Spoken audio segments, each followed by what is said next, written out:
Hyderabad BHL టౌన్షిప్లోని Shri అభిషేక లక్ష్మీ నరసింహస్వామి సన్నిధిలో త్రయోదశ వార్షిక శ్రీ మహాలక్ష్మి యాగోత్సవాలు ఘనంగా జరుగుతున్నాయి. ఉత్సవాలలో భాగంగా అమ్మవారికి గజవాహన సేవ నిర్వహించారు.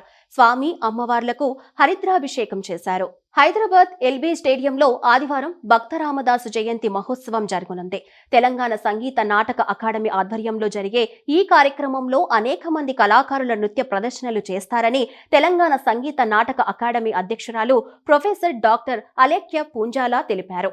తెలంగాణ సంగీత నాటక అకాడమీ ఈ సంవత్సరం కూడా గత సంవత్సరం లాగా భక్త రామదాస్ గారి జయంతిని పురస్కరించుకొని ఒక చక్కటి కార్యక్రమాన్ని తీసుకొని మేము ముందుకు వస్తున్నాము. గత సంవత్సరం ఈ కార్యక్రమానికి దగ్గర ఒక 1200 మంది కళాకారులు పాల్గొన్నారు. బట్ ఈసారి సంతోషం ఏంటంటే దాదాపు 2000 మంది కళాకారులు ఇందులో పాల్గొబోతున్నారు. ఈసారి సంగీతంతో పాటు నాట్యాన్ని కూడా మేము జోడించి ఈ కార్యక్రమాన్ని మేము డిజైన్ చేసుకున్నాము. ఈ కళాకారులందరూ కూడా ప్రొద్దున్నే 9 గంటల నుంచి సాయంత్రం ఇంకా ఈ అందరూ పార్టిసిపెంట్స్ పర్ఫామ్ చేసేంత వరకు ఈ కార్యక్రమం జరుగుతుంది.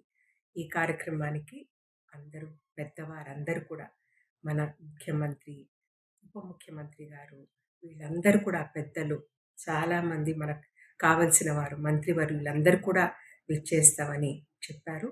వాళ్ళందరూ కూడా వచ్చి ఈ కార్యక్రమాన్ని విజయవంతం చేస్తారని నేను ఆశిస్తున్నాను.